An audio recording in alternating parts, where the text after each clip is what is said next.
Grabe naman yun, umaapoy-apoy pa mga par. Napakasarap naman ng sinigang na yan, pero parang adobo. Charot!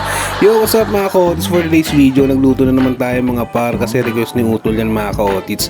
Nandun nga pala ako sa kanila yan mga par. Pero anyways mga kaotits, welcome ko muna kayo sa Otits Creating Memories. Let's go! So ayun mga kaotits, tulad ng sabi ko, nandito nga pala ako sa condo ni Utol mga par. So napakaganda ng video yan mga kaotits. Naghiwa na rin ako ng mga gulay mga kaotits. Yun yung mga nilagay ko mga par, kung ano lang available sa ref niya. Tapos nagisa na rin ako ng sibuyas at kamatis mga kaotits. So ito nga pala yung gagamitin natin mga par. So yung baboy napansin ko mga kaotits, medyo matigas siya. So ang gagawin natin, kaya ganun yung kulay ng sinigang natin mga kaotits. Piprituhin muna natin tong baboy mga par. Para makuha natin yung lambot mga kaotits. So ayun na nga yung sibuyas kamatis natin mga par. So hindi ko na papatagalin to, tara let's go. Pero bago ang lahat mga kaotits, nais ko muna magpasalamat sa utol ko sa pagpapatuloy sa akin dyan sa inyong bahay mga par. Anyways mga kaotits, eto na, nilagyan na natin yung baboy mga kaotits. Tulad na sabi ko, piprituhin muna natin siya mga par para mahabol natin yung lambot. So pagka medyo nag brown na siya, maglagay na tayo ng paminta and asin mga kaotits to taste para may lasa na yung baboy natin mga par.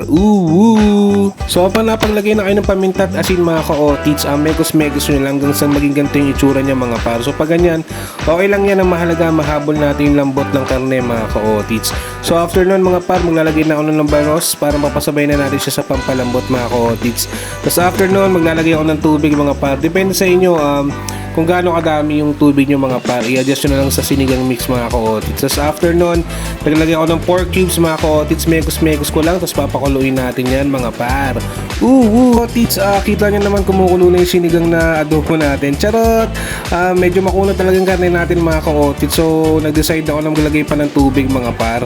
So naglagay ulit ng tubig dyan mga kaotits. Tapos after nyan, maglalagay na ako ng gulay mga par kasi isang kulo na lang naman yan, goods na. So lagay ko na yung okra mga par, lalagay na rin ako ng sitaw dyan mga kaotits. Tapos after ng sitaw, titimplahan ko na ng sinigang mix. So ayan, para maasim-asim siya talaga. So ayan, depende sa inyo kung gaano kadami at gaano kaasim mga kaotits. Tapos maglalagay tayo ng betchin dyan, tapos papakuluin lang natin mga par.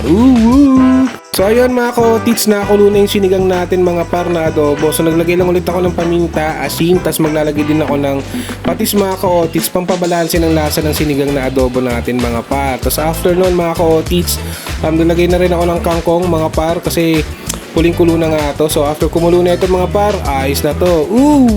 Let's go! So ito na mga kaotits yung finished product natin. Kita mo naman, napakasarap at napaka-asin. At the same time, nahabol natin yung lambot ng karne mga par. Anyways mga kaotits, kung nandito ka pa, maraming salamat sa iyo. Hanggang sa muli, paalam!